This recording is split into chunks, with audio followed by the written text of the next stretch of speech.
Buka brankas itu akan kukasih 100 juta.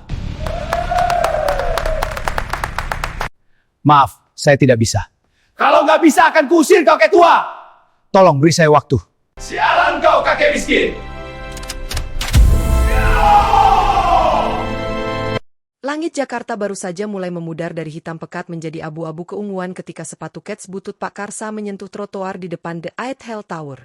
Gedung itu menjulang, dingin dan megah, menyentuh awan-awan pagi yang masih malas bergerak. Di kantong celananya yang sudah tipis, tangan kanannya meraba gulungan lembaran Rp5.000, ongkos bis malam yang harus ia keluarkan agar bisa tiba sebelum kota benar-benar bangun. Itulah investasi wajibnya, waktu. Dia mengenakan seragam biru tua yang sudah lusuh, namanya terpampang sederhana di dada kanan, Karsa. Tanpa gelar, tanpa jabatan. Dia mengangguk pada satpam malam yang mengantuk di lobi, Herman, yang membalas dengan senyum tipis sebelum kembali memelototi monitor CCTV. Mereka sudah lama tak banyak bicara, komunikasi mereka adalah anggukan, bahasa universal para pekerja senja dan fajar. Pak Karsa memasuki ruang penyimpanan alat kebersihan di basement. Aroma disinfektan, sabun lantai, dan kain pel basah menyambutnya seperti rumah kedua. Dia menyiapkan trolinya dengan ritual yang saklek, 2 ember, 1 untuk air sabun, 1 untuk bilas, 3 lap microfiber, untuk kaca, kayu, dan logam, sapu, pel, dan cairan pembersih kaca. Semuanya dia periksa dengan cermat. Bekerja di sini, di menara yang dihuni oleh perusahaan-perusahaan konglomerat dan startup unicorn, berarti bersinggungan dengan kemewahan yang sangat asing. 1 noda di kaca setinggi 30 lantai, 1 goresan di meja kayu jati berusia ratusan tahun, bisa berarti peringatan. Bisa berarti pemotongan gaji. Bisa berarti lintang.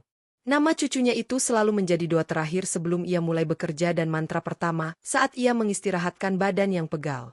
Lintang, gadis kecil berusia 9 tahun dengan mata secerah namanya, yang kini terbaring di sebuah kamar kontrakan sempit di daerah Cipinang, melawan demam rheumatik yang menggerogoti jantungnya. Biaya dokter, obat-obatan, dan terapi adalah monster yang harus ia lawan tiap bulan dengan senjata bernama mop, duster, dan kesabaran. Dengan trolinya yang berderik pelan, Pak Karsa memasuki lift barang. Hari ini, jadwalnya adalah lantai 10-15. Lift bergerak sunyi, memotong jantung gedung. Lantai-lantai itu adalah dunia yang berbeda. Karpet tebal menelan suara langkahnya, dindingnya dipenuhi lukisan abstrak yang mahal dan tak pernah ia pahami. Aroma kopi espresso mahal dan parfum elegan menggantung di udara ber-AC. Ia memulai dari sebuah ruang kerja kolektif di lantai 12. Meja-meja panjang berantakan dengan layar komputer, kabel, dan sisa makanan kemasan. Disinilah ia sering menemukan harta karun, kecil untuk lintang, pulpen-pulpen bentuk lucu yang sudah tak dipakai, sticky notes berwarna-warni, atau majalah lama dengan gambar-gambar menarik. Semuanya ia kumpulkan rapi di sebuah kantong plastik kecil. Bagi para pekerja muda di sini, itu sampah. Bagi Lintang yang jarang keluar rumah, itu adalah jendela dunia. Tangannya bekerja dengan ritme yang telah terpatri oleh puluhan tahun pengalaman. Membasahi lap, memerasnya hingga tidak terlalu basah, mengelap dalam gerakan memutar yang konsisten, membilas, mengelap kering. Setiap gerakan ia lakukan dengan penuh perhatian, seolah-olah ia sedang merawat sesuatu yang sangat berharga. Pikirannya, sementara itu, mengembara. Ia teringat pada Lintang pagi tadi, sebelum ia berangkat. Kapan Uyut beli es krim? Bisiknya lemah. Ia hanya bisa membelai rambut cucunya itu, berjanji dalam hati bahwa jika gajian nanti cukup untuk membeli obat bulanan plus sedikit tabungan, ia akan membelikan es krim rasa coklat kesukaannya. Saat ia membenahi sebuah meja eksekutif di sudut, matanya tertarik pada foto dalam bingkai perak. Seorang pria berusia sekitar 50-an dengan wajah tegas, berdiri di depan pesawat jet pribadi, tersenyum penuh kemenangan. Di bawah foto, plakat kecil bertuliskan, Hartono Jayakusuma, founder CEO. Pemilik gedung ini. Rajanya. Pak Karsa pernah melihatnya dari jauh beberapa kali, berjalan cepat dikelilingi oleh asisten-asisten yang juga berjalan cepat. Suaranya keras, tatapannya tajam, seolah-olah waktunya adalah komoditas termahal di dunia dan semua orang berhutang padanya. Dunia pria di foto itu dan dunianya, dipisahkan oleh lebih dari sekadar lantai-lantai beton. Mereka bagaikan 2 spesies berbeda yang kebetulan menghuni planet yang sama. Ia membersihkan kaca di depan foto itu dengan hati-hati, menghilangkan sidik jari yang tak kasat mata. Semoga sukses selalu, Pak, gumamnya tanpa suara, sebuah kebiasaan lamanya untuk mendoakan semua orang yang hidupnya bersinggungan dengannya, sekalipun hanya melalui foto. Pekerjaan berlanjut. Menghadapi noda kopi di meja rapat, merapikan kursi di ruang tunggu, membersihkan wastafel di pantry yang selalu berantakan setelah jam makan siang. Tubuhnya mulai mengirim sinyal-sinyal kecil, pegal di pinggang, kaku di lutut, rasa lelah yang mulai mengendap. Ia berhenti sejenak, mengambil botol air minum isi ulang dari trolinya, dan meneguknya pelan. Dari jendela panorama di lounge area lantai 15, Jakarta terhampar seperti permainan lampu. Mobil-mobil tampak seperti kumbang bercahaya yang merayap pelan. Ia berdiri di sana hanya untuk beberapa tarikan napas, menikmati pemandangan yang secara teknis adalah miliknya, milik semua orang yang mau melihat, tetapi secara praktis hanya dinikmati oleh segelintir orang seperti dirinya pada jam-jam sepi seperti ini. Hari bergulir dengan rutinitas yang terukur. Ia sudah menyelesaikan 5 lantai. Saat ia turun ke basement untuk mengambil air minum isi ulang, ia berpapasan dengan para staf muda yang baru datang, berparfum wangi, membawa tas laptop mahal, dan tertawa lepas membahas rencana nongkrong malam ini. Mereka tak memperhatikannya. Bagaimana mungkin? Ia adalah bagian dari furnitur, bagian dari mekanisme tak kasat mata yang menjaga agar dunia bersih dan rapi untuk mereka. Ia adalah The Invisible Man. Ia tidak tersinggung. Itu sudah menjadi bagian dari paket. Yang penting adalah, di ujung hari, ia bisa membawa pulang gaji yang bersih, membeli obat, dan mungkin, hanya mungkin, es krim. Es krim coklat dalam cup kecil. Ia bisa membayangkan senyum Lintang, dan itu cukup untuk memberinya kekuatan menggerakkan lab sekali lagi, mengusap debu dari sudut yang terlewat, memastikan tidak ada satupun cacat di kerajaan kaca dan baja ini yang bisa ditimpakan padanya. Matahari sudah tinggi ketika ia menyelesaikan lantai terakhirnya. Otot-ototnya berteriak, tetapi hatinya sudah lebih ringan. 1 hari lagi bertahan. 1 hari lagi lebih dekat dengan gajian.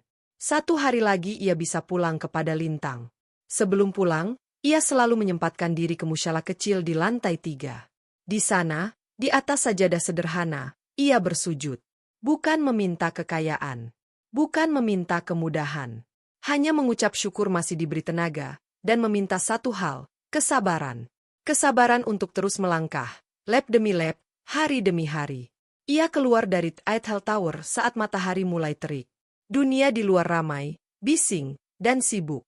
Tapi di dalam tas kain sederhananya, ada beberapa sticky notes berwarna kuning yang ia dapatkan dari tempat sampah daur ulang. Ia akan membuat origami burung darinya nanti malam, untuk Lintang. Langkahnya meninggalkan gedung megah itu perlahan, pasti, membawa serta martabat yang tak ternilai dari seorang pria yang mungkin tak punya apa-apa di atas kertas, tetapi memiliki segalanya dalam hati dan tanggung jawabnya. 2 hari setelah rutinitas yang digambarkan di bab 1, udara Jakarta terasa lebih berat, mendung kelabu menggantung seperti langit-langit plafon raksasa. Bagi Pak Karsa, cuaca seperti ini berarti nyeri di persendiannya akan sedikit lebih menjadi sebuah pengingat fisik bahwa waktu tidak berjalan kosong. Namun, ritualnya tak berubah. Ia masih tiba sebelum fajar, masih menyiapkan troli dengan cermat, masih mengisi botol air minumnya dari dispenser di basement. Yang berbeda hari ini adalah selembar memo yang ditempelkan di papan pengumuman ruang kebersihan. Tulisan kapital merah dari supervisor kebersihan, Bu Ani, khusus, lantai 7 ruang rapat, Eiffel, full service standby setelah meeting besar. Prioritas utama. Jangan sampai ada debu. Lantai 7. Ruang rapat Eiffel. Itu adalah ruang tahta. Ruang di mana hanya rapat tingkat direksi atau pertemuan dengan klien kelas kakap yang diadakan. Karpetnya lebih tebal, kursinya adalah ergonomis buatan Italia, meja rapatnya adalah satu lempengan kayu sonokling berusia yang memantulkan cahaya lampu kristal. Pak Karsa hanya membersihkan ruang itu sekali seminggu, di hari Minggu ketika gedung sepi. Melakukan full service, di hari kerja berarti ia harus bekerja ekstra hati-hati, dengan para eksekutif mungkin masih lalu lalang. Pukul 10, setelah menyelesaikan lantai 8, Pak Karsa menuju ke lantai 7. Suasana sudah berbeda. Suara rendah dari beberapa asisten yang berjalan cepat, aroma kopi luwak yang mahal, dan ketegangan yang hampir kasat mata terasa di koridor. Dari balik pintu kayu oak tebal ruang Eiffel, suara seseorang terdengar jelas, melengking penuh wibawa dan sedikit amarah terselubung. Itu adalah suara yang pernah ia dengar sekilas di lobi, suara Hartono Jayakusuma. Data ini sampah. Saya minta analisis, bukan dongeng, teriaknya. Diikuti oleh keheningan yang mencekik. Pak Karsa menghela napas pelan.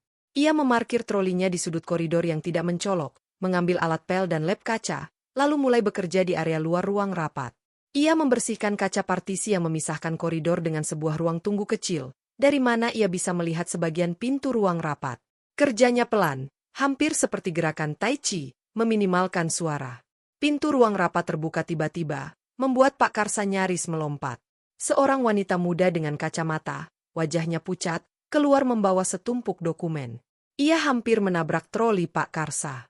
"Maaf," gumurnya singkat, tanpa benar-benar memandangnya, sebelum bergegas pergi. Beberapa menit kemudian, Bu Ani, supervisornya, mendatanginya dengan wajah cemas. "Pak Karsa, meetingnya lagi panas. Tapi katanya mau dilanjutkan sampai siang. Ibu Direksi Keuangan minta ruangan dalam kondisi benar-benar prima untuk sesi kedua. Kamu masuk, rapikan pelan-pelan.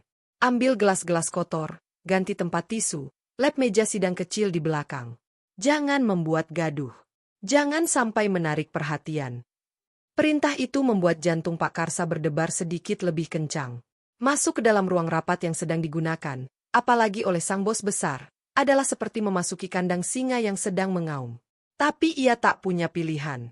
Ia mengangguk, mengambil nampan khusus untuk gelas kotor, sebotol air pembersih kayu, dan sehelai lap microfiber bersih. Dengan hati-hati, ia mengetuk pintu 3 kali pelan, lalu membukanya. Segala pandangan tertuju padanya untuk sepersekian detik. Ada sekitar 10 orang di ruangan itu, duduk di sekitar meja rapat yang besar. Di posisi kepala meja, duduk Hartono. Wajahnya tegang, alisnya berkerut. Ia sedang memandang layar proyeksi yang penuh dengan grafik berwarna. Tatapannya beralih ke Pak Karsa, menyapu dari ujung kepala ke kaki, dengan ekspresi seperti melihat seekor kecoa yang masuk tanpa permisi. Lalu ia mengalihkan pandangan kembali ke layar, mengabaikannya sepenuhnya. Ruangan itu penuh dengan sisa-sisa kecemasan, gelas-gelas kopi setengah habis, botol air mineral yang penyok, tisu berserakan, dan kulit jeruk di piring kecil.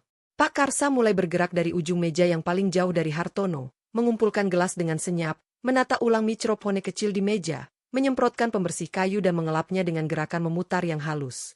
Suara Hartono kembali menggema, kali ini lebih terukur tapi tetap penuh sengatan. "Dan masalah terbesar kita bukan pada pasar, tapi pada mentalitas. Mentalitas, cukup baik. Di perusahaan ini, cukup baik adalah gagal." Ia menepuk meja, membuat gelas yang sedang diangkat Pak Karsa nyaris bergetar. Pak Karsa terus bekerja, mencoba membuat dirinya sekecil mungkin. Pikirannya, bagaimanapun, tak bisa berhenti. Ia memperhatikan cara Hartono berbicara, memotong orang lain, mendominasi ruangan. Ia melihat wajah-wajah lelah dan tegang para staf di sekelilingnya. Dalam diam, ia merasa kasihan. Kekayaan begitu banyak, tapi tekanan dan ketakutan juga tampak begitu besar. Dunia yang aneh. Saat ia sedang membungkuk untuk mengambil selembar kertas yang terjatuh di dekat kaki kursi seorang direktur muda, Hartono tiba-tiba membahas poin baru. Lalu, laporan keamanan aset fisik. Sistem brankas baru di ruang arsip eksekutif lantai 7. Itu penting. Itu adalah garis pertahanan terakhir untuk dokumen-dokumen paling berharga kita. Seorang pria berkacamata, kepala keamanan, mulai menjelaskan dengan teknis. Menggunakan sistem biometrik ganda, sidik jari dan retina scan, plus kode digital 12 digit yang dirotasi setiap 72 jam. Dilengkapi dengan sensor gerak dan tekanan. Sangat aman, Pak Hartono. Hanya ada 3 kunci master, yang satu ada pada Bapak. Hartono mendengarkan dengan tangan disilangkan di dada. Aman? Atau rumit? Saya butuh efisiensi. Saya tidak mau terkunci di luar ruangan saya sendiri karena sensor retina saya lagi iritasi atau apa. Candanya datar, tidak ada yang berani tertawa. Kepala keamanan tersenyum kecut. Tentu, Pak. Ada prosedur darurat. Jika sistem biometrik gagal, kita bisa menggunakan kode bypass fisik yang disimpan dalam sebuah cartridge G khusus. Tapi untuk mengakses cartridge G itu, perlu 2 kunci master lainnya. Jadi, pada dasarnya, kita membuat satu masalah untuk menyelesaikan masalah lain, gerutu Hartono. Suaranya terdengar semakin tidak sabar. Ia menghela napas, memandang ke sekeliling ruangan. Matanya yang tajam itu, untuk pertama kalinya sejak Pak Karsa masuk, benar-benar berhenti dan tertuju padanya. Pak Karsa yang saat itu sedang berusaha membersihkan noda lengket di permukaan meja kecil di sudut, mungkin dari permen atau coklat, merasa tatapan itu membakar tengkuknya. "Kamu," kata Hartono tiba-tiba, suaranya memotong penjelasan kepala keamanan. Semua kepala menengok ke arah Pak Karsa. Ruangan menjadi sunyi. Pak Karsa membeku, lab di tangannya berhenti di atas noda. Ia perlahan menegakkan badan, memandang ke arah Hartono. Saya, Pak. Iya, kamu. Petugas kebersihan. Hartono menyapukan tangannya, mengisyaratkan ruangan. Kamu lihat semua ini? Teknologi tinggi, sistem keamanan canggih, protokol rumit. Menurutmu, apa cara paling sederhana untuk menjaga ruangan ini tetap aman? Pertanyaan itu terjebak di udara. Sebuah pertanyaan retoris yang jelas-jelas bukan ditujukan untuk mendapatkan jawaban sungguhan, melainkan sebagai pembuka untuk sebuah sindiran atau pelajaran bagi stafnya. Semua mata memandang Pak Karsa, beberapa dengan rasa iba, beberapa dengan cemas, beberapa dengan sikap acuh tak acuh. Pak Karsa berdiri di tempatnya, seragam birunya yang lusuh kontras dengan setelan jas mahal di sekelilingnya. Jantungnya berdegup kencang. Ia bukan orang yang pandai berbicara, apalagi di depan orang-orang penting. Tapi pertanyaan itu, tentang cara sederhana, menyentuh sesuatu dalam dirinya. Ia bukan ahli teknologi, tapi ia ahli dalam menjaga. Ia melihat ruangan ini tiap minggu. Ia tahu mana jendela yang selnya longgar, mana kunci pintu yang kadang macet, mana area karpet yang sudah tipis dan bisa membuat orang tersandung. Dengan suara yang rendah namun jelas, karena keheningan ruangan membuatnya terdengar, ia menjawab. Bukan kepada Hartono, tapi kepada pertanyaannya. Kuncinya, sama seperti menjaga kebersihan, Pak. Ada desahan kecil dari seseorang. Hartono menyipitkan matanya, tertarik, bukan karena jawabannya, tapi karena keberanian, atau kebodohan, dalam pikirannya, orang tua ini untuk berbicara. Oh, jelaskan. Pak Karsa menarik napas. Sederhana saja. Pastikan semuanya berfungsi seperti seharusnya.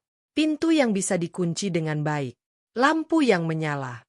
Tidak ada barang yang ditinggalkan sembarangan yang bisa jadi petunjuk untuk orang yang tidak baik. Dan yang paling penting, ia memandang sekeliling ruangan.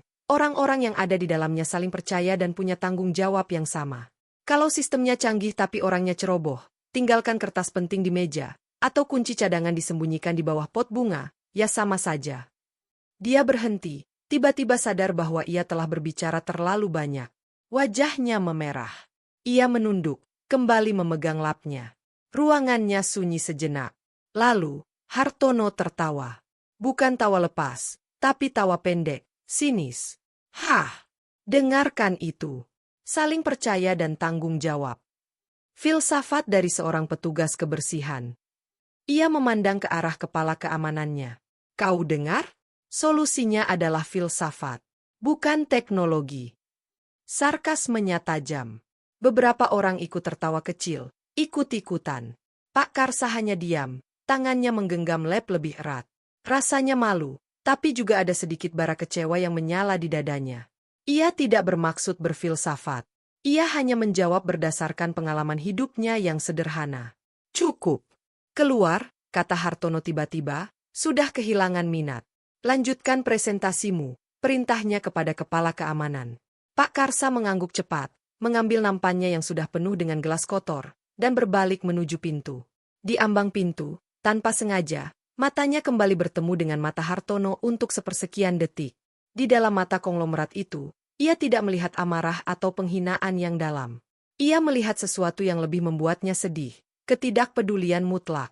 Baginya, Pak Karsa bukanlah manusia yang pantas diejek atau dimarahi, melainkan sebuah benda yang kebetulan bisa bicara, dan kini sudah selesai fungsinya. Pintu tertutup di belakangnya, memotong suara presentasi yang telah berlanjut. Ia berdiri sejenak di koridor yang sepi, menarik napas dalam-dalam. Egonya sedikit terluka, tapi itu bukan hal baru. Yang ia pikirkan justru adalah noda lengket di meja tadi. Ia belum sempat membersihkannya hingga tuntas. Dan ucapan Hartono tadi, tentang brankas dan kode bypass. Informasi itu melayang begitu saja di telinganya, disimpan tanpa sengaja di sudut pikiran yang biasa menyimpan detail-detail kecil, suara engsel pintu yang perlu dilumasi, atau pola cahaya matahari yang menerpa kaca tertentu di waktu tertentu. Ia kembali ke trolinya, menghela napas lega karena telah keluar dari ruang tekanan itu. Di luar, langit masih kelabu. Ia ingat lintang, es krim coklat, janjinya. Itulah dunianya yang sesungguhnya. Dunia di balik pintu kayu itu adalah drama asing yang kebetulan ia saksikan sepintas. Ia menyelesaikan pekerjaannya di lantai 7 dengan tenang, memastikan setiap sudut bersih, termasuk noda lengket tadi yang akhirnya ia bereskan. Saat ia turun lift, ia merasa lelah yang berbeda. Bukan lelah fisik, tapi lelah karena telah menyentuh, walau sesaat, atmosfer dunia yang begitu keras dan hambar. Pertemuan singkat itu telah terjadi. Sebuah benih telah tertanam tanpa disadari kedua belah pihak. Sebuah tantangan tak terucap tentang siapa yang sebenarnya memahami makna, keamanan, dan nilai. Dan di kepala Pak Karsa, tanpa ia sadari, detail-detail teknis tentang brankas canggih itu telah tersimpan, seperti semua detail lain tentang gedung ini, dengan tenang, menunggu waktu yang tepat untuk menjadi relevan. Bab 2 berakhir dengan Pak Karsa meninggalkan lantai 7, kembali ke rutinitasnya, sementara gema suara Hartono dan gambaran tentang brankas yang rumit tetap tinggal, sebagai firasat samar tentang sesuatu yang akan datang. Seminggu telah berlalu sejak insiden di ruang rapat AETHEL. Cuaca Jakarta tak menentu. Hari ini diguyur hujan gerimis yang membuat kaca-kaca The AETHEL Tower berlumuran air kotor. Bagi Pak Karsa, ini berarti pekerjaan ekstra, mengelap semua kaca pintu dan jendela di area publik agar tak terlihat belepotan.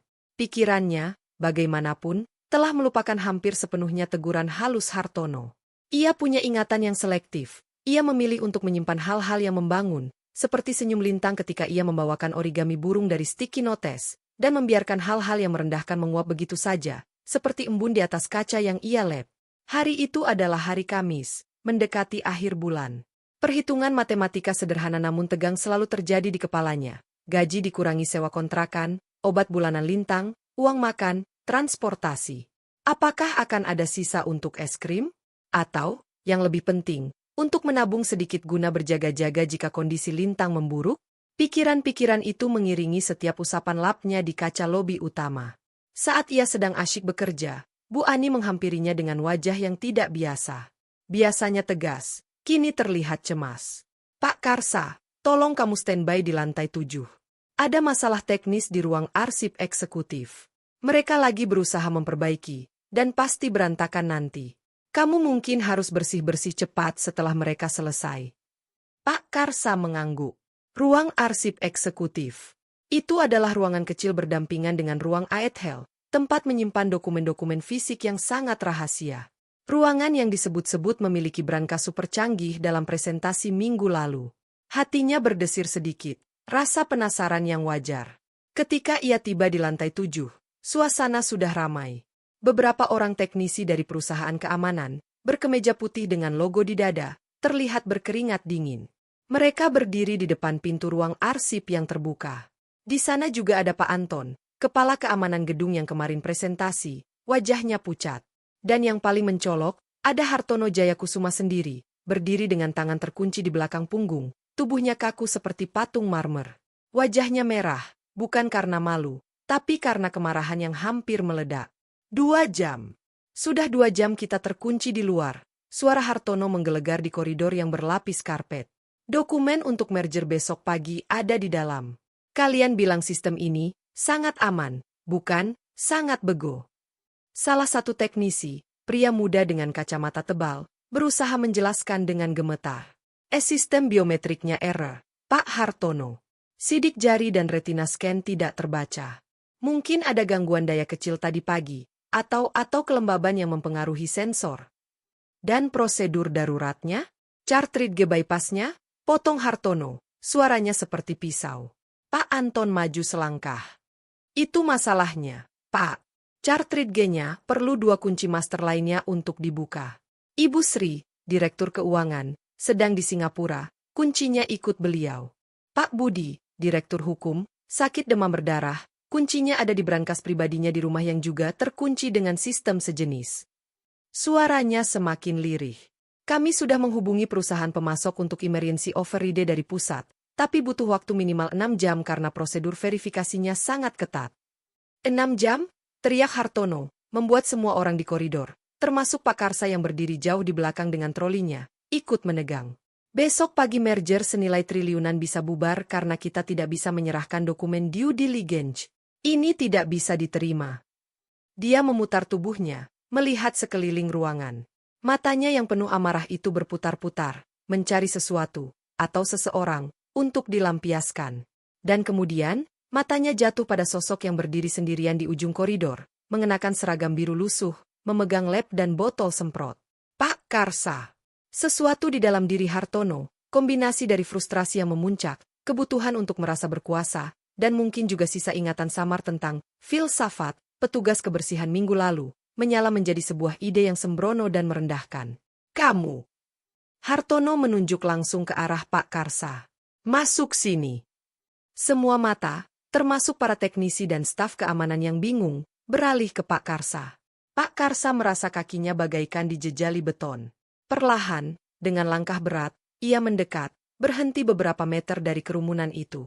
Hartono memandangnya dari ujung kepala hingga kaki. Ekspresinya adalah campuran dari penghinaan dan keputusasaan yang sarkastik. Kamu, minggu lalu, bicara tentang cara sederhana. Tentang filsafat. Ucapannya menyindir. Nah, sekarang ada masalah teknologi canggih yang tidak bisa dipecahkan oleh para ahli ini. Ia melambaikan tangannya ke arah para teknisi yang tertunduk malu. Di dalam ruangan itu ada brankas. Di dalam brankas itu ada dokumen yang sangat penting. Kita terkunci di luar. Dia berhenti, membuat efek dramatis.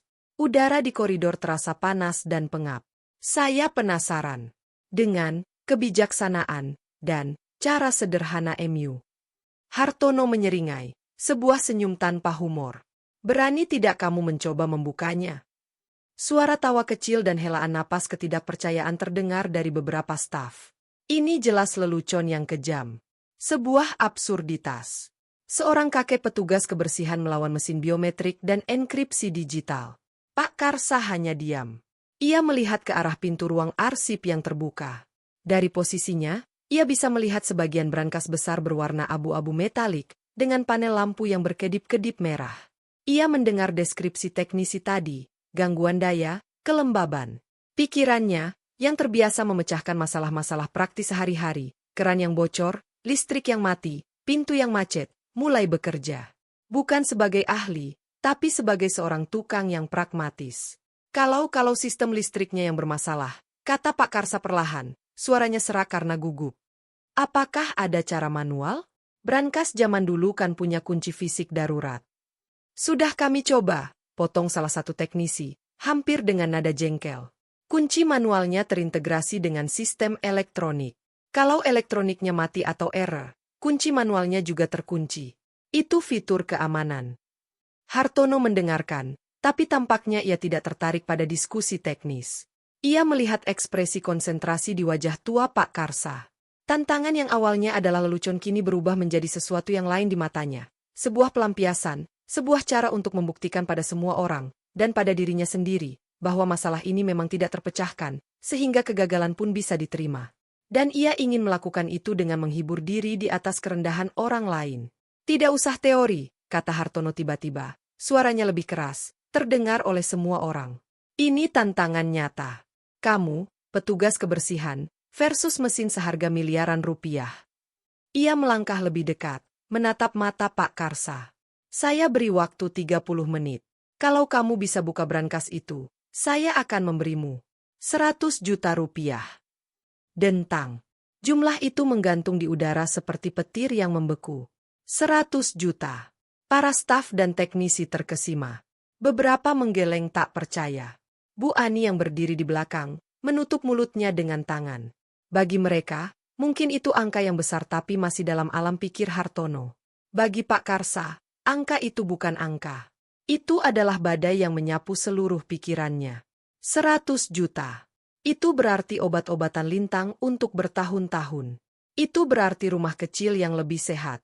Itu berarti ia bisa membawa Lintang ke dokter spesialis terbaik. Itu berarti ia tidak perlu khawatir lagi setiap akhir bulan. Itu adalah mimpi yang tiba-tiba diwujudkan dalam bentuk sebuah tantangan yang mustahil. Jantungnya berdebar kencang, mendesing di telinganya. Tangannya berkeringat. Ia melihat Hartono. Di mata pria itu, ia tidak melihat niat baik atau kepercayaan. Ia melihat sebuah taruhan yang sembrono. Sebuah cara untuk mengalihkan kegagalan teknisi menjadi lelucon yang lebih besar. Jika Pak Karsa gagal, Hartono bisa tertawa dan berkata, "Ya, sudah jelas." Teknisi-teknisi itu juga akan lega karena kegagalan mereka tenggelam oleh lelucon ini. Tapi, 100 juta. Janji itu begitu besar, begitu berat. Dan brankas itu. Ia memandangnya lagi. Mesin canggih. Tapi semua mesin, pikirnya, adalah buatan manusia. Dan manusia bisa lupa, bisa ceroboh. Pernyataannya minggu lalu tentang orang ceroboh, tiba-tiba terngiang. Apakah Bapak serius? Tanya Pak Karsa, suaranya bergetar. Hartono tertawa keras, memecah ketegangan dengan cara yang salah. Serius? Di depan semua saksi ini. Asuransi jiwa pun saya bayar kalau kamu kesetrum. Candanya menambah kekasaran tantangan itu. Tapi ingat, 30 menit. Tidak pakai alat mereka. Hanya dengan kebijaksanaan dan cara sederhana MU. Tantangan itu telah dilemparkan. Sebuah tawaran yang tidak masuk akal, diucapkan dengan nada merendahkan, namun nilainya bisa mengubah hidup. Pak Karsa berdiri di persimpangan. Menolak berarti aman. Kembali kepada hidupnya yang sulit namun pasti.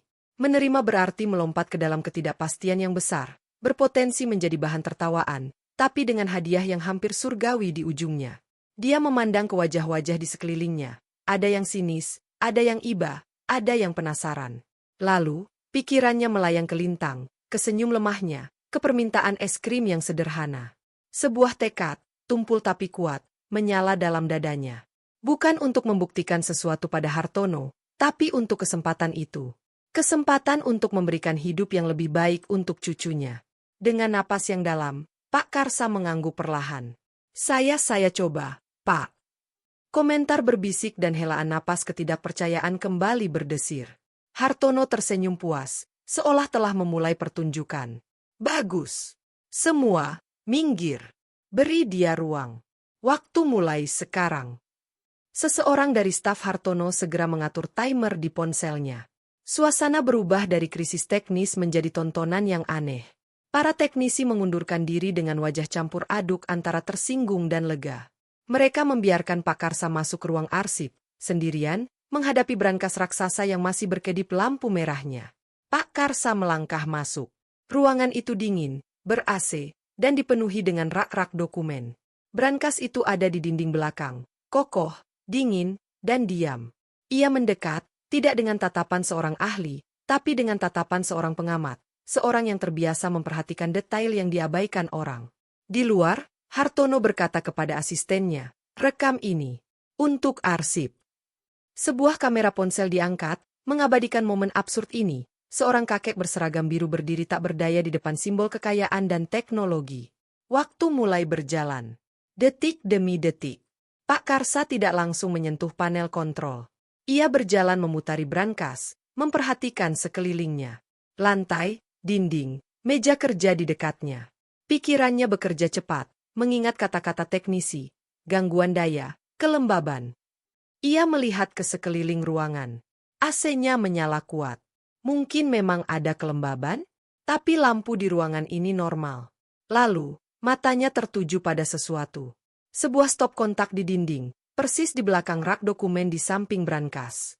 Dari stop kontak itu, sebuah kabel extension yang agak tua menjalar, menancap ke sebuah stabilizer tegangan, dan dari stabilizer itu, beberapa colokan, satu untuk lampu meja, satu untuk printer kecil dan satu untuk brankas. Gangguan daya kecil. Kata-kata itu kembali. Ia membungkuk, memeriksa stabilizer itu. Lampu indikatornya menyala hijau. Tapi stabilizer itu model lama, dengan tombol on-off yang besar. Dan di atas tombol itu, ada sesuatu. Sesuatu yang sangat biasa, sangat sepele, sehingga mustahil diperhatikan. Sebuah sticky note kuning kecil. Persis seperti yang ia kumpulkan untuk Lintang. Dan di atas sticky note itu, tertulis dengan pulpen, manual reset, tahan 5 detik jika lampu merah. Jantung Pak Karsa berdetak lebih kencang. Ia menoleh sekilas ke pintu. Hartono dan yang lain melihatnya dari jauh. Ekspresi mereka bercampur antara bosan dan menunggu kegagalan. Ia kembali memandang sticky note itu. Siapa yang menaruhnya? Mungkin teknisi pemasang yang berjaga-jaga? Atau staf keamanan yang ceroboh? Orang ceroboh, kata-katanya sendiri bergema di kepalanya. Tanpa ragu, ia menekan tombol pada stabilizer itu, menahannya. Lampu hijau padam, lalu berkedip. Dari brankas, suara, klik, dan bip yang pelan terdengar. Lampu merah yang berkedip di panel brankas tiba-tiba mati, lalu berubah menjadi hijau, dan kemudian kuning, berkedip pelan. Suara dari luar, sudah 10 menit. Sisa 20 menit. Pak Karsa tidak peduli. Ia fokus pada panel brankas. Lampu kuning. Itu artinya apa? Standby mode? Menunggu input? Ia ingat kata kepala keamanan, kode bypass fisik yang disimpan dalam cartridge G khusus. Di mana cartridge G itu? Ia melihat sekeliling. Tidak ada.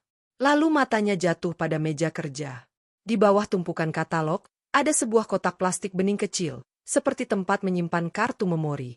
Dan di dalamnya, terlihat sebuah chip kecil. Tanpa label. Tersembunyi, tapi tidak disembunyikan dengan baik. Inilah cara sederhana yang ia maksud. Keamanan yang terlalu rumit justru mengandalkan langkah-langkah darurat yang ceroboh. Ia mengambil kotak plastik itu. Bagaimana cara menggunakannya? Tidak ada petunjuk. Ia melihat brankas.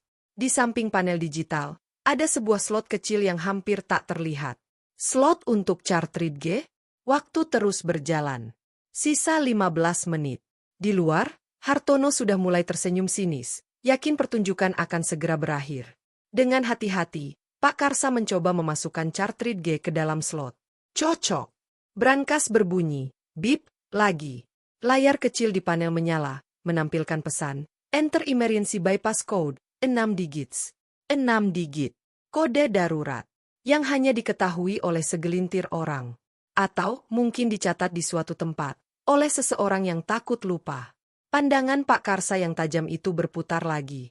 Meja kerja. Laci. Ia membuka laci pertama. Isinya klip dan staples. Laci kedua. Ada buku log pemeliharaan. Ia membukanya cepat. Di halaman terakhir, di bagian kosong, ada coretan kecil dengan pulpen biru, kode reset sementara, hapus setelah pakai, 040722. Tanggal? 4 Juli 2022? Atau kode acak? Tanpa pikir panjang, karena waktu hampir habis, Pak Karsa menekan angka-angkanya di panel, 040722. Dia menahan napas. Ada jeda. Lalu, dari dalam brankas, terdengar suara mekanisme yang bergerak, seperti roda gigi yang saling melepas. Klak, klak, klak. Klung. Lampu di panel berubah dari kuning menjadi hijau tetap. Dan dengan desis halus, pintu brankas yang berat itu terbuka sedikit. Sunyi. Pak Karsa berdiri di depan brankas terbuka, tak percaya pada apa yang baru saja dilakukannya.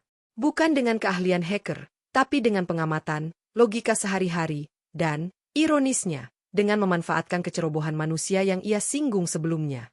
Dari belakangnya, terdengar suara langkah terburu-buru. Hartono, yang melihat perubahan dari luar, melompat ke depan, mendorong Pak Karsa hampir terjatuh. Ia melihat ke dalam brankas. Dokumen-dokumen berlabel, sangat rahasia, terlihat rapi. Brankas itu terbuka. Wajah Hartono berubah dari sinis, menjadi terkejut, lalu menjadi kosong. Ia menoleh ke Pak Karsa, yang masih berdiri dengan wajah pucat dan napas tersengal. Timer di ponsel asistennya berbunyi, beep beep beep. 30 menit tepat. Tantangan telah dipenuhi. Janji 100 juta itu, tiba-tiba, bukan lagi lelucon. Itu adalah hutang yang nyata, yang harus dibayar di depan semua saksi ini, di depan kamera ponsel yang masih merekam. Keheningan itu padat, terasa seperti zat fisik yang menutupi seluruh ruang arsip. Suara desis AC yang tadinya samar kini terdengar seperti deru angin. Hanya suara itulah yang memecah kebisuan, diselingi napas tersengal dari Pak Karsa yang masih berdiri satu langkah di belakang Hartono, menatap punggung jas Armani pria itu yang tiba-tiba terlihat kaku. Hartono tidak bergerak. Tangannya masih memegang tepi pintu brankas yang terbuka, knuklenya memutih. Wajahnya, yang hanya bisa dilihat profilnya oleh Pak Karsa, terpaku pada tumpukan dokumen berlabel merah di dalam brankas. Ekspresinya bukanlah kegembiraan atau kelegaan karena dokumen penyelamat merger telah dapat diakses. Itu adalah ekspresi seseorang yang baru saja menyaksikan hukum fisika dilanggar di depan matanya. Sebuah realitas yang ia yakini mustahil, seorang petugas kebersihan tua dan lusuh mengalahkan sistem keamanan kelas militernya, telah terjadi. Tidak mungkin, gumamnya, suaranya parau, lebih kepada dirinya sendiri. Ia menarik napas dalam, lalu berbalik perlahan. Tatapannya kini menatap Pak Karsa. Tidak lagi dengan penghinaan atau kelakar. Ada sesuatu yang baru di sana, ketidaknyamanan yang mendalam. Mata itu menyapu tubuh tua Pak Karsa, seragam birunya yang lapuk, tangannya yang masih sedikit gemetar, seolah-olah mencoba menemukan penjelasan, trik, atau tipuan. Apa? Apa yang kamu lakukan? Tanya Hartono, suaranya keras, memecah keheningan. Suaranya membangunkan semua orang yang membeku di ambang pintu. Para teknisi saling pandang, wajah mereka penuh dengan rasa ingin tahu yang bercampur rasa malu. Pak Anton, si kepala keamanan, maju selangkah, matanya melototi brankas terbuka dan stabilizer di lantai yang masih menyala hijau. Dia cuma reset dari stabilizer, Pak. Lalu masukin cartridge bypass, dan masukin kode, lapor salah satu teknisi muda, suaranya bergetar antara takjub dan jengkel. Tapi, kodenya dari mana? Sergah Hartono, sekarang menatap langsung ke mata Pak Karsa, menuntut jawaban. Pak Karsa menelan ludah. Tenggorokannya terasa kering. Ia merasakan semua tatapan tertuju padanya, tatapan yang kini berbeda. Bukan lagi tatapan mengabaikan atau mengasihani, tetapi tatapan penuh interogasi, bahkan sedikit kecurigaan. Di buku log, Pak. Di laci. Tertulis coretan kecil, jawabnya jujur, suaranya pelan namun jelas di ruangan yang sunyi. Kortan? Teriak Pak Anton, wajahnya berubah merah padam. Dia bergegas ke meja, membuka laci, dan mengeluarkan buku log. Matanya menyapu halaman terakhir. Saat melihat coretan pulpen biru itu, seluruh tubuhnya seperti kembang api yang meledak lalu pada menjadi abu. Ini seharusnya sudah dihancur setelah instalasi, gumamnya, terdengar seperti orang yang sedang terkena stroke ringan. Hartono memandang Anton dengan pandangan yang bisa membekukan lava. Kemudian, pandangan itu kembali ke Pak Karsa. Proses di kepalanya terlihat, kemarahan pada kelemahan sistem dan stafnya, kebingungan pada keberhasilan tak terduga ini, dan kini, sebuah perhitungan. Janji 100 juta. Janji yang diucapkan di depan banyak orang, bahkan direkam. Janji yang jika diingkari, bisa menjadi bahan cemooh yang berbeda, bukan karena memberi janji pada petugas kebersihan, tapi karena ingkar janji pada siapapun. Jadi, kata Hartono akhirnya, suaranya lebih terukur, mencoba mengambil kembali kendali. Kamu tidak memecahkan kode. Kamu hanya menemukan catatan yang ceroboh.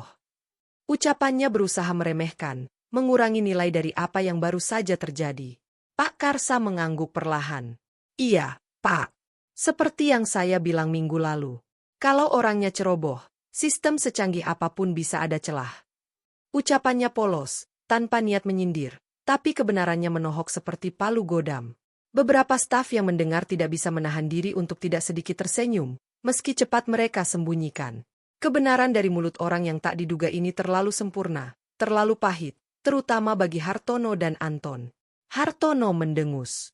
Dia menutup pintu brankas dengan keras. Bang! Suaranya menggema, menandai berakhirnya adegan pembukaan. Baik. Dokumen sudah bisa diambil. Masalah selesai. Dia memandang Pak Karsa sekali lagi, ekspresinya tak terbaca. Kamu, kembali kerja. Itu saja. Tidak ada ucapan terima kasih. Tidak ada konfirmasi tentang janji 100 juta. Hanya sebuah perintah untuk kembali ke tempatnya, ke dunia yang tak terlihat. Pak Karsa berdiri di tempatnya. Sebuah pertarungan singkat terjadi dalam dirinya.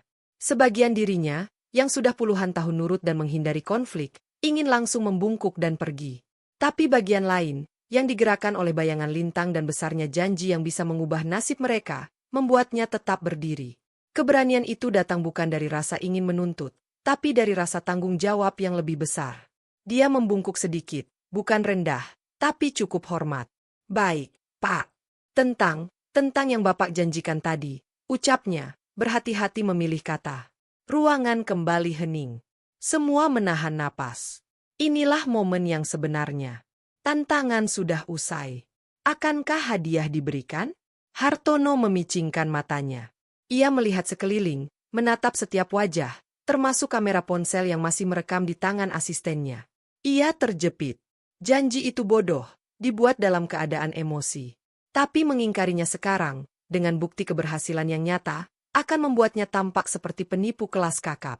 Dalam dunia bisnisnya, reputasi adalah segalanya. Tapi reputasi apa yang ia jaga di sini? Reputasi sebagai orang yang menepati janji pada petugas kebersihan, atau reputasi sebagai orang yang tidak sembarang memberikan uang 100 miliar hanya karena lelucon yang berhasil? Janji. Hartono berpura-pura berpikir sejenak, lalu senyum tipis yang dingin muncul di bibirnya. Ah, iya. 100 juta. Dia berjalan mendekati Pak Karsa, berdiri sangat dekat. Tentu, saya seorang yang menepati janji. Tapi, untuk transaksi sebesar itu, tidak bisa seperti membeli gorengan di pinggir jalan. Harus ada prosedur. Harus dilaporkan ke keuangan. Ada pajaknya. Dia menepuk bahu Pak Karsa, sebuah gestur yang seharusnya ramah tetapi terasa seperti paksaan. Kamu beri data dirimu ke Bu Ani atau ke Pak Anton nanti. Nanti akan kami proses. Butuh waktu. Mungkin seminggu, mungkin 2 minggu. Tergantung administrasi. Kalimat itu melayang, penuh dengan celah. Akan kami proses. Butuh waktu. Itu adalah bahasa korporat untuk tunda, dan semoga kamu lupa. Para staf yang mendengar mengerti. Beberapa menghela napas, kecewa namun tidak terkejut. Itu adalah cara Hartono yang klasik. Pak Karsa, yang hidupnya jauh dari birokrasi korporat yang rumit, hanya mendengar satu hal, janji itu tidak dibatalkan. Masih ada harapan. Mungkin memang butuh waktu seperti saat ia menerima gaji pertama dulu. Ia mengangguk, rasa lega yang naif menyelimutinya. Oh, baik, Pak. Terima kasih, Pak. Ia membungkuk lagi, lebih dalam kali ini. Sekarang, keluar. Kami ada kerjaan yang nyata, kata Hartono, sudah memalingkan wajahnya, memberi perintah pada teknisi untuk mengamankan ulang sistem. Pak Karsa berbalik, berjalan keluar dari ruang arsip. Saat melewati kerumunan di koridor, tatapan yang ia terima sudah berbeda lagi. Ada yang memandangnya dengan heran, ada yang dengan decak kagum yang tertahan, ada juga yang dengan pandangan sinis, merasa ia ditipu dengan manis. Bu Ani memandangnya dengan ekspresi cemas dan kasihan, seolah ingin mengatakan sesuatu, tapi hanya bisa menggigit bibir. Perjalanan turun lift menuju basement terasa seperti mimpi. Tangannya masih bergetar halus. Ia baru saja membuka brankas yang tidak bisa dibuka oleh para ahli. Ia baru saja dijanjikan uang yang bisa mengubah hidupnya. Pikirannya berputar-putar. Apakah itu nyata? Apakah benar-benar akan ada uang yang masuk? Bagaimana cara memberitahu Lintang? Apakah harus memberitahunya dulu? Sampai di ruang kebersihan, ia duduk di bangku kayu sederhana, menatap kedua tangannya yang keriput. Tanggan yang tadi menekan tombol, memasukkan cartridge G, mengetik kode. Ia tertawa kecil, pelan, suaranya parau. Tertawa karena keabsurdan situasi. Tertawa karena campuran rasa bangga yang aneh dan kecemasan yang mendalam. Sementara itu, di lantai 7, setelah Pak Karsa pergi, Hartono langsung berubah. Hapus rekaman itu, hardiknya pada asistennya. Dan semua yang di sini, apa yang terjadi hari ini tinggal di sini. Tidak bocor ke media sosial, tidak jadi bahan gosip. Mengerti? Semua mengangguk patuh. Dan kamu, Anton. Hartono menunjuk kepala keamanan yang masih pucat. Urus itu buku log. Dan evaluasi ulang semua sistem keamanan. Jika ini sampai diketahui klien atau kompetitor, kita jadi bahan tertawaan. Lalu, tentang uang untuk Pak Karsa, Pak? Tanya Anton, memberanikan diri. Hartono diam sejenak. Ia berjalan ke jendela, memandang kota di bawah hujan gerimis. Proses. Tapi jangan diprioritaskan. Dia hanya beruntung menemukan kelalaian kita. Itu bukan keahlian. Itu kecelakaan. Ia berbalik. Tapi kita tidak bisa terlihat ingkar janji. Buatkan dokumen sederhana. Katakan itu, bonus atas kewaspadaan. Tapi jumlahnya, kita lihat. Ucapannya samar. Dalam pikirannya, angka 100 juta bisa saja dipangkas menjadi 10 juta, atau bahkan 5 juta. Tetap saja jumlah yang besar bagi orang seperti Pak Karsa, tapi jauh dari janji publik. Ia bisa membungkusnya dengan alasan pajak, biaya administrasi, atau kesepakatan final. Rencana sudah ada di kepalanya. Memberi sedikit untuk menutup mulut, sambil menjaga gengsi dan dompetnya tetap utuh. Hari itu berakhir dengan dua dunia yang berjalan paralel. Di satu sisi, Pak Karsa pulang ke kontrakan sempitnya dengan hati berdebar-debar penuh harap. Ia bahkan membelikan es krim coklat cup kecil, memenuhi janjinya pada Lintang. Uyut dapat bonus, Lin, bisiknya pada cucunya yang sedang menikmati es krim dengan mata berbinar. Nanti kalau uangnya datang, kita ke dokter yang bagus, ya.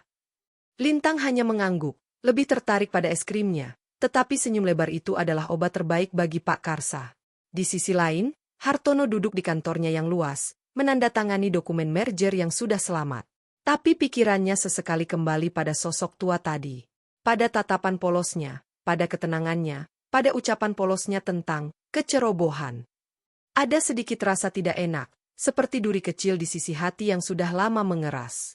Tapi duri itu cepat ia tekan dengan logika kekuasaannya. Dia hanya orang miskin yang beruntung. Dunia penuh dengan orang seperti itu. Mereka tidak mengerti nilai uang yang sesungguhnya. Memberinya sedikit saja sudah lebih dari cukup. Malam turun. Hujan telah berhenti, meninggalkan genangan air yang memantulkan lampu-lampu kota. Pak Karsa tertidur di samping tempat tidur Lintang, mimpi indah tentang masa depan yang cerah untuk pertama kalinya sejak lama. Hartono tertidur di penthouse-nya, mimpi tentang deal-deal miliaran dolar, dengan bayangan samar seorang tua berseragam biru yang sesekali muncul lalu menghilang. Kunci kebijaksanaan telah memutar roda takdir. Brankas fisik telah terbuka, tetapi brankas hati nurani kedua orang itu masih tertutup rapat, menunggu tekanan dari bab-bab selanjutnya untuk apakah akan terbuka atau justru dikunci semakin kuat. Seminggu berlalu. 7 hari yang terasa seperti 7 musim bagi Pak Karsa. Hari-harinya diisi oleh ritme kerja yang sama, bangun sebelum subuh, perjalanan dengan bis malam, usapan lab di atas kaca-kaca The Eiffel Tower yang tak berujung.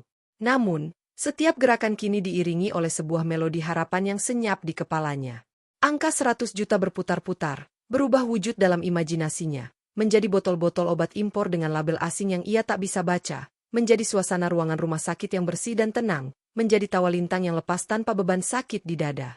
Setiap kali ia melewati lantai 7, jantungnya berdetak sedikit lebih kencang. Ia tak pernah lagi melihat Hartono, dan ruang arsip eksekutif selalu terkunci rapat. Tapi ia melihat Bu Ani, supervisornya, memandangnya dengan ekspresi aneh, campuran antara kagum, kasihan, dan sebuah peringatan halus yang tidak terucap.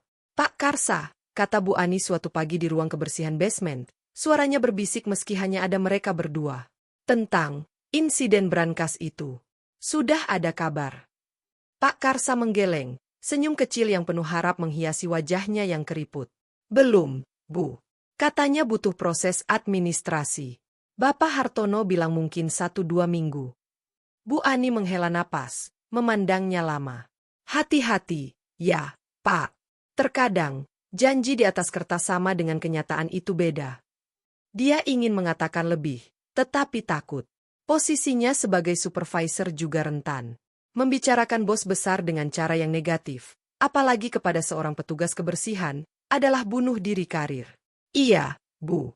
Saya percaya saja, jawab Pak Karsa polos. Kepercayaan itu adalah satu-satunya mata uang yang ia miliki untuk ditukarkan dengan nasib baik. Namun, setelah 10 hari, ketika gajian bulanan tiba dan tak ada tambahan sepeser pun selain upahnya yang pas-pasan, benih keraguan mulai tumbuh. Ia memberanikan diri mendatangi bagian keuangan di lantai 2, sebuah ruangan dengan teller kaca seperti bank kecil. Seorang staf muda bernama Rina yang biasanya ramah, kali ini terlihat canggung. Maaf, Pak Karsa. Untuk bonus atau pembayaran di luar gaji rutin, itu harus ada instruksi khusus dan dokumen dari atas. Saya tidak menerima apa-apa dengan nama Bapak, kata Rina, menghindari kontak mata. Dari atas? Maksudnya dari Bapak Hartono sendiri? Tanya Pak Karsa, mencoba tetap sopan. Rina hanya mengangguk cepat. Atau dari kantor direksi. Tapi biasanya lewat Bu Ani dulu untuk staf kebersihan. Coba tanya ke beliau. Lingkaran itu. Dari Bu Ani ke keuangan, dari keuangan kembali ke Bu Ani. Pak Karsa mulai merasakan sesuatu yang lengket dan tidak enak, seperti sirup yang tumpah di lantai dan menarik debu. Harapannya mulai retak. Sementara itu, di Menara Gading lantai 40, Hartono Jayakusuma memang sengaja melupakan. Bagi dia, insiden itu adalah memalukan, sebuah glitch dalam sistem kekuasaannya yang sempurna yang lebih baik dihapus dari memori. Ia telah memberi instruksi samar pada Anton, sang kepala keamanan, urus itu. Dan bagi Anton, mengurus, berarti memastikan tidak ada lagi celah kecerobohan, sekaligus menangani masalah Pak Karsa dengan cara yang tidak menimbulkan keributan. Pada hari ke-12, Pak Anton memanggil Pak Karsa ke ruangannya yang kecil di lantai 3. Ruangan itu ber-AC dingin, penuh monitor CCTV. Anton duduk di belakang mejanya, wajahnya tidak bersahabat. Duduk, perintahnya singkat. Pak Karsa duduk di kursi plastik di seberang, Tangannya meremas-remas topi yang ia bawa. Saya dengar kamu bertanya-tanya tentang hadiah waktu itu, mulai Anton, membuat tanda kutip dengan jarinya. Saya yang ditugasi Bapak Hartono untuk mengurus ini. Harapan di dada Pak Karsa menyala lagi. Iya, Pak. Bagaimana, Pak? Anton mengambil selembar kertas dari laci. Nih, ini adalah surat pernyataan dan pelepasan hak. Isinya, kamu menerima kompensasi atas, bantuanmu dalam insiden keamanan tempo hari. Sebagai tanda terima kasih perusahaan. Kalimatnya dipilih hati-hati, menghindari kata, janji, atau 100 juta. Pak Karsa memandangi kertas itu. Tulisan hukum yang kecil-kecil dan berbelit. Matanya yang sudah rabun jauh sulit membacanya. Ini, isinya apa, Pak? Intinya, perusahaan menghargai usahamu. Sebagai bentuk apresiasi, kamu akan menerima bonus sebesar. Anton berhenti, membersihkan kerongkongannya. 5 juta rupiah. Net. Sudah dipotong pajak. Dentang. 5 juta. Bukan 100 juta. Angka itu melayang di antara mereka. Kecil, menyusut, dan murah hati jika dibandingkan dengan janji awal. Tetapi tetap sebuah jumlah yang besar bagi Pak Karsa. Namun, perbandingannya yang menyakitkan. Janji di depan semua orang. 100 juta. Realitas di ruangan tertutup. 5 juta. Pak Karsa terdiam lama. Wajahnya yang biasanya pasrah tiba-taru menunjukkan gejolak. Ada rasa sakit yang dalam, lebih dalam dari sakit pinggangnya. Bukan karena jumlah uangnya, tapi karena pengingkaran. Karena rasanya ia dipermainkan. Karena janji yang ia pegang teguh, yang ia jadikan harapan untuk Lintang, ternyata hanya kata-kata angin. Bapak Hartono, janjinya 100 juta, ucap Pak Karsa perlahan, suaranya bergetar. Di depan banyak saksi. Anton naik pitam. Janji. Itu kan dalam keadaan emosi. Situasi darurat. Kamu pikir uang 100 juta diberikan begitu saja? Kamu cuma menemukan catatan. Itu bukan keahlian. Itu keberuntungan, suaranya meninggi. 5 juta ini sudah lebih dari cukup. Bahkan terlalu baik untuk. Ia tidak menyelesaikan, tapi kata, seorang petugas kebersihan, menggantung di udara. Pak Karsa memandang Anton. Di matanya, si kepala keamanan ini hanyalah pesuruh. Orang yang takut kehilangan jabatannya. Kemarahannya bukan pada Pak Karsa, tapi pada situasi yang memalukan yang membuatnya harus berurusan dengan hal ini. Saya tidak mau tanda tangan dulu, Pak, kata Pak Karsa tiba-taru, dengan ketegasan yang mengejutkan dirinya sendiri. Saya ingin mendengar langsung dari Bapak Hartono. Janji beliau pada saya. Anton terkesiap. Dia tidak menyangka orang tua ini punya nyali untuk menolak. Dokter jaga memeriksa Lintang dengan wajah serius. Ini bukan demam biasa. Jantungnya terdengar ada murmur yang semakin kencang. Dia perlu rawat inap, setidaknya untuk observasi dan diberi oksigen. Tapi fasilitas dan obat lengkapnya ada di rumah sakit. Rumah sakit mana, Dok? Tanya Pak Karsa, tangannya dingin. RS Harapan Kita atau RS Jantung.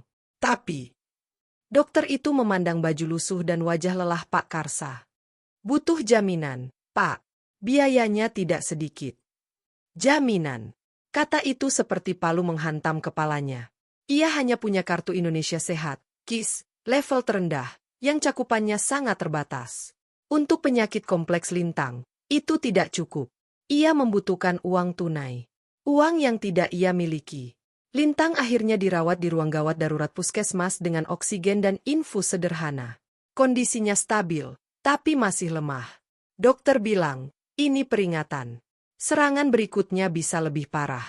Anak ini butuh penanganan segera. Pak, jangan ditunda. Pak Karsa duduk di samping tempat tidur Lintang, memegang tangan kecil cucunya yang dingin. Dalam keheningan ruang rawat yang sumpek itu, dengan bau disinfektan dan suara rintihan pasien lain, sebuah kepastian yang keras dan pahit jatuh ke dalam jiwanya. Ia tidak bisa menunggu lagi. Permainan ketahanan dengan Hartono harus berakhir. Sekarang, bukan untuk harga diri, tapi untuk nyawa Lintang. Pagi harinya, setelah memastikan Lintang tertidur, ia menitipkannya pada tetangga yang berbaik hati mau menjaga. Dengan seragam birunya yang sudah dicuci kilat namun tetap lusuh, ia menuju The Eight Hell Tower. Tapi bukan untuk bekerja. Hari ini adalah hari Senin, hari di mana biasanya Hartono mengadakan rapat pimpinan pagi. Ia tidak masuk lewat pintu kebersihan. Ia berjalan menuju lobi utama. Satpam pagi, orang baru, menghentikannya. Maaf, Pak. Area ini untuk tamu dan karyawan kantor. Petugas kebersihan lewat pintu samping. Saya perlu menemui Bapak Hartono, kata Pak Karsa, suaranya datar tapi tegas. Satpam itu terlihat bingung, lalu tertawa kecil. Bapak Hartono? Maksudnya Bapak Hartono Jayakusuma? Beliau tidak bisa ditemui sembarangan, Pak. Ada janji. Saya punya janji dengannya, jawab Pak Karsa, memainkan kata dengan makna ganda. Janji yang belum ditepati. Tolong sampaikan pada resepsionis atau asistennya, nama saya Karsa. Dari insiden brankas di lantai 7 2 minggu lalu. Satpam itu ragu, tetapi melihat kefokusan di mata orang tua ini, ia akhirnya mendatangi resepsionis. Percakapan berbisik terjadi. Resepsionis cantik itu melirik ke arah Pak Karsa dengan ekspresi campur aduk, ingin mengusir tapi juga penasaran. Akhirnya, ia mengangkat telepon. Pesan itu naik melalui rantai komando, dari resepsionis ke asisten junior, ke asisten senior, dan akhirnya ke Meilani, asisten pribadi Hartono yang paling dipercaya. Meilani adalah wanita cerdas berusia 40-an yang telah bekerja untuk Hartono selama 15 tahun. Dia tahu segalanya, termasuk insiden brankas yang jadi bahan tertawaan tertutup di antara para eksekutif. Saat itu, Hartono sedang memimpin rapat di ruang Aethel. Meilani masuk pelan, membungkuk, dan membisikkan sesuatu di telinganya. Pak Karsa, petugas kebersihan itu, ada di lobi. Mau bertemu Bapak. Bilang tentang janji. Wajah Hartono berkerut.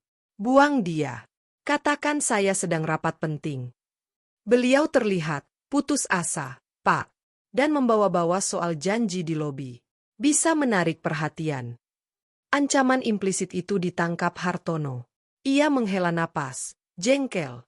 Suruh Anton yang urus. Pak Anton sedang keluar kota, Pak.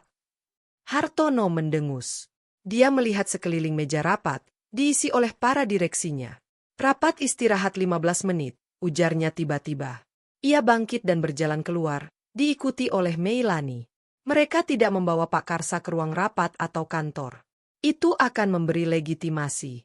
Mereka membawanya ke sebuah ruang konferensi kecil di lantai 7 yang jarang dipakai, netral, dan tanpa jejak kekuasaan. Ruangan itu dingin dan steril. Hartono masuk, tidak duduk. Ia berdiri di depan jendela, membelakangi Pak Karsa. Meilani berdiri di dekat pintu, siap mengintervensi. Kau mengganggu saya, kata Hartono tanpa menengok. Suaranya datar, berbahaya. Maaf, Pak. Saya tidak punya pilihan, jawab Pak Karsa. Ia juga berdiri, tegak, meski lututnya ingin gemetar. Saya sudah beri penawaran melalui Anton. Kau yang menolak. Itu bukan penawaran, Pak. Itu pengingkaran. Bapak berjanji 100 juta di depan banyak orang. Saya hanya minta Bapak menepati janji itu. Hartono berbalik. Wajahnya dingin. Janji itu dibuat dalam keadaan tertekan. Itu bukan kontrak. Kau mendapat 5 juta. Itu sudah lebih dari layak untuk usahamu. Usaha saya bukan soal uang, Pak. Saya membuka brankas yang tidak bisa dibuka ahli. Saya menyelamatkan rapat Bapak. Dan saya memegang janji Bapak. Pak Karsa menarik napas. Suaranya mulai bergetar, bukan karena takut, tapi karena emosi yang tertahan. Sekarang, cucu saya, Lintang, dia di puskesmas. Jantungnya. Dia butuh ke rumah sakit besar. Butuh uang. Janji Bapak, itu bukan lagi tentang gengsi atau harga diri saya. Itu tentang nyawa cucu saya. Ia mengeluarkan selembar kertas dari sakunya, laporan sementara dari puskesmas. Dengan tangan gemetar, ia menyerahkan pada Meilani, yang kemudian membawanya ke Hartono. Hartono melirik kertas itu. Diagnosis, rekomendasi rawat inap. Ia merasa sedikit tersentak. Ini adalah dimensi baru. Ini bukan lagi tentang seorang tua yang ngotot. Ini tentang seorang anak yang sakit. Namun, logika bisnisnya cepat membangun pertahanan. Ini bisa jadi dalih. Semua orang miskin punya cerita sedih. Ini cara memanipulasi. Kasihan, ucap Hartono, tapi nadanya hampa. Tapi perusahaan bukan lembaga sosial. Saya tidak bisa memberikan uang perusahaan hanya karena ada karyawan yang keluarganya sakit. Saya tidak minta uang perusahaan, Pak. Saya minta janji pribadi Bapak. Janji yang Bapak ucapkan sendiri, tegur Pak Karsa, matanya mulai berkaca-kaca. Saya sudah bekerja di sini 8 tahun, Pak. Selalu jujur, tidak pernah mencuri. Saya hanya minta Bapak jadi pemimpin yang menepati kata-katanya. Biar anak saya, biar cucu saya tahu, bahwa di dunia ini, janji orang besar itu ada harganya. Bahwa orang seperti kami pun layak untuk diperlakukan jujur. Pidato sederhana itu, keluar dari hati yang terluka, mengguncang ruangan. Meilani menunduk, tidak tega melihat. Bahkan Hartono merasa sesuatu tersentak di dadanya. Tapi ego dan kekuatannya jauh lebih besar. Kau mengancam saya? Tanya Hartono, suaranya rendah. Tidak, Pak. Saya mengingatkan. Saya mohon. Kau tahu, dengan tindakanmu hari ini, datang ke lobi, mengganggu rapat, aku bisa memecatmu saat ini juga. Dan kau tidak akan dapat apa-apa. Bahkan 5 juta itu. Ancaman itu nyata. Pak Karsa menatap Hartono. Di mata pria miliarder itu, ia hanya melihat dinding batu. Tidak ada belas kasihan. Tidak ada penyesalan. Hanya perhitungan dan kekuasaan. Pada saat itulah, hati Pak Karsa yang terakhir hancur. Harapannya pupus. Ia mengangguk perlahan. Air mata yang ia tahan akhirnya menetes satu garis di pipinya yang keriput. Kalau begitu, silakan, Pak. Pecat saya. Tapi izinkan saya mengatakan satu hal. Suaranya parau, tapi jelas. Bapak punya segala-galanya. Uang, kekuasaan, gedung-gedung seperti ini. Tapi ada satu yang Bapak tidak punya, dan mungkin tidak akan pernah punya. Ketenangan hati karena menjadi orang yang menepati janji. Saya pulang dengan tangan kosong, tapi hati saya bersih. Saya tidak tahu Bapak bisa bilang yang sama. Dia membalikkan badan, berjalan menuju pintu. Langkahnya tiba-tiba terlihat sangat tua dan rapuh. Tunggu, suara itu datang dari Meilani. Tiba-tiba, Hartono dan Pak Karsa sama-sama menengok. Meilani maju selangkah, menghadap Hartono. Wajahnya penuh konflik, tetapi ada keberanian di matanya. Pak Hartono, maafkan saya ikut campur. Tapi, dengar dia, Pak. Suaranya berbisik tapi tegas. Ini bukan tentang uang 100 juta lagi. Ini tentang nama baik Bapak. Jika cerita ini keluar, seorang kakek petugas kebersihan yang cucunya sakit karena Bapak ingkar janji, itu akan merusak segalanya. Philanthropy Award Bapak bulan depan, partnership dengan perusahaan asing yang sangat peduli CSR, semuanya bisa hancur. Berikan uang itu, Pak. Bukan sebagai hadiah, tapi sebagai penebusan. Dan sebagai investasi untuk reputasi Bapak.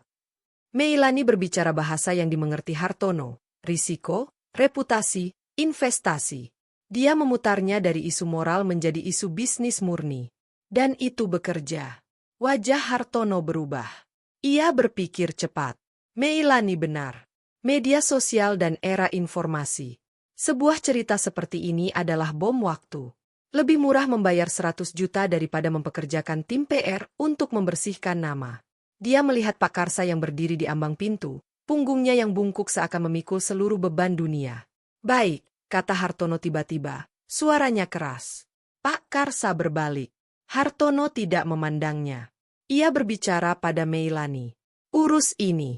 Buatkan dokumen. Berikan dia 100 juta. Tapi dengan syarat, ia harus tanda tangan pernyataan bahwa ini adalah penyelesaian akhir, dan ia tidak akan membicarakan insiden ini kepada siapapun, termasuk media. Jika dilanggar, ada konsekuensi hukum. Dan, kontrak kerjanya diakhiri dengan hormat, dengan pesangon sesuai ketentuan. Ia tidak boleh lagi bekerja di sini. Itu adalah kemenangan yang pahit. Pak Karsa mendapat uangnya, tapi kehilangan pekerjaannya. Dan ia harus menutup mulut. Meilani memandang Pak Karsa, menanyakan dengan tatapan, apakah Anda setuju?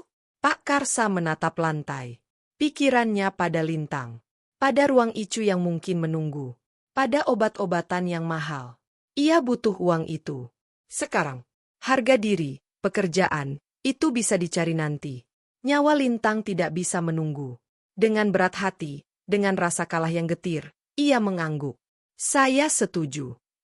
Pergilah dengan Meilani. Dia akan mengurus semuanya, kata Hartono, lalu berbalik kembali ke jendela, mengakhiri pembicaraan. Baginya, masalah selesai. Sebuah cek seharga 100 juta untuk menutup masalah dan menyelamatkan reputasinya. Transaksi bisnis yang sempurna. Pak Karsa keluar dari ruangan, diiringi Meilani. Di lift menuju ke keuangan, Meilani berkata pelan, "Saya minta maaf, Pak Karsa, untuk semuanya." Pak Karsa hanya mengangguk. Ia terlalu lelah untuk bicara. Ia telah memenangkan pertempuran untuk uang itu, tetapi perang untuk martabatnya terasa seperti telah ia kalahkan. Ia harus menjual diamnya untuk menyelamatkan cucunya. Itu adalah pilihan yang tidak ada pilihan. Badai telah mencapai puncaknya, dan pilihan telah dibuat oleh Pak Karsa, oleh Hartono. Sebuah keputusan yang akan membawa konsekuensi bagi mereka berdua, jauh melampaui selembar cek bernilai 100 juta rupiah. 5 bulan kemudian, Jakarta telah berganti musim, tetapi The Eiffel Tower tetap sama, megah, dingin, dan tak bersahabat. Di dalam kantor pribadinya di lantai tertinggi, Hartono Jayakusuma sedang memeriksa finalisasi kontrak merger lintas negara yang dulu hampir gagal karena insiden brankas. Kontrak itu kini akan ditandatangani, sebuah kemenangan bisnis yang manis. Di sudut mejanya, di samping piagam, Philanthropist of the Year, yang baru saja ia terima, ada sebuah amplop coklat tipis. Amplop itu sudah lama ada di sana, hampir terlupakan, tetapi hari ini matanya tertuju padanya. Amplop itu berisi salinan pernyataan damai yang ditandatangani Pak Karsa, beserta tanda terima dana 100 juta. Masalah itu sudah selesai. Beres. Tapi mengapa akhir-akhir ini, justru saat kesuksesannya mencapai puncak, ia justru sering teringat pada wajah tua yang keriput itu? Pada tatapan lelah yang penuh harap di ruang konferensi? Pada ucapan terakhirnya, "Saya pulang dengan tangan kosong, tapi hati saya bersih." Saya tidak tahu Bapak bisa bilang yang sama. Kata-kata itu, yang awalnya ia anggap sebagai omongan seorang tua yang kalah, justru menggema semakin keras. Ia telah memenangkan segalanya, deal miliaran dolar, penghargaan, pujian. Tapi ada satu hal yang selalu menghantui, ketenangan. Setiap kali ia melihat anak-anaknya yang sudah dewasa dan sedikit menjauh, setiap kali ia makan sendirian di meja panjang yang bisa menampung 20 orang, setiap kali pujian dari orang-orang terasa hambar dan penuh kepentingan, bayangan Pak Karsa dan cucunya muncul. Meilani, asistennya, masuk dengan dokumen lain. Dia melihat Hartono memandangi amplop itu.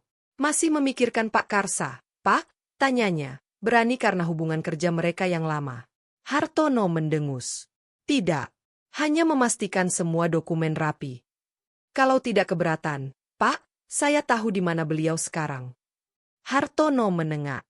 "Kenapa kau tahu?" "Karena saya yang mengurus transfernya, dan saya sedikit mengikuti kabarnya." "Untuk memastikan tidak ada masalah," jawab Meilani hati-hati.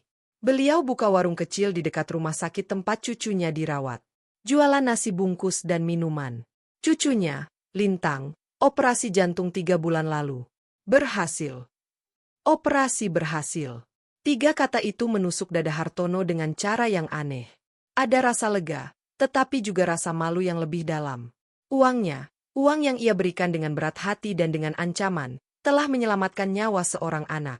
Dan orang tua itu, alih-alih menghilang atau mengemis lagi, malah membuka warung. Berdikari. "Bagus untuknya," ucap Hartono singkat, mencoba menutupi gejolaknya. "Ada satu hal lagi, Pak," lanjut Meilani, mengambil resiko. "Warungnya sederhana. Tapi di dinding, di figura sederhana, ada potongan koran lama. Foto Bapak menerima penghargaan filantropis." Hartono terdiam. Napasnya tercekat. Mengapa? Mengapa orang itu memajang fotonya? Untuk mengingat keburukannya? Atau untuk sesuatu yang lain? "Ambil mobil. Kita ke sana," perintah Hartono tiba-tiba, suaranya parau. Sementara itu, di sebuah jalan kecil di dekat rumah sakit jantung, sebuah warung tenda sederhana ramai dikunjungi. Namanya Warung Kedamaian. Pak Karsa, yang kini tampak lebih kurus tapi matanya lebih cerah, sedang membungkus nasi rames untuk seorang perawat. Lintang, dengan wajah yang sudah lebih segar dan senyum lebar, duduk di bangku belakang mengerjakan PR. Bekas operasi di dadanya tersembunyi di balik baju, tetapi hidupnya telah kembali. Setelah dana 100 juta cair, setelah dipotong pajak dan biaya administrasi yang tiba-tiba membengkak menjadi 20%, Pak Karsa mendapat sekitar 80 juta. Cukup untuk biaya operasi pendahuluan dan rawat inap Lintang. Sisanya ia gunakan untuk modal warung ini. Hidup mereka sederhana, tapi tenang. Tidak ada lagi tekanan dari Fajar, dari atasan, dari ancaman pemecatan. Mereka punya kebebasan, dan yang terpenting, mereka punya harapan. Tidak ada dendam di hati Pak Karsa. Sebaliknya, ada rasa syukur yang mendalam. Uang Hartono, meski diberikan dengan cara yang merendahkan, telah menjadi berkas cahaya dalam kegelapan mereka. Ia memajang guntingan koran itu bukan untuk menyimpan kepahitan, tetapi sebagai pengingat bahwa dalam hidup, pertolongan bisa datang dari tempat yang paling tak terduga, dan dalam bentuk yang paling tidak sempurna. Dan bahwa ia telah menjaga janjinya. Diam. Tapi diamnya bukan karena takut pada surat pernyataan, melainkan karena ia telah melangkah maju. Saat itulah, sebuah Mercedes hitam yang mewah berhenti di pinggir jalan yang sempit, terlihat sangat tidak sesuai.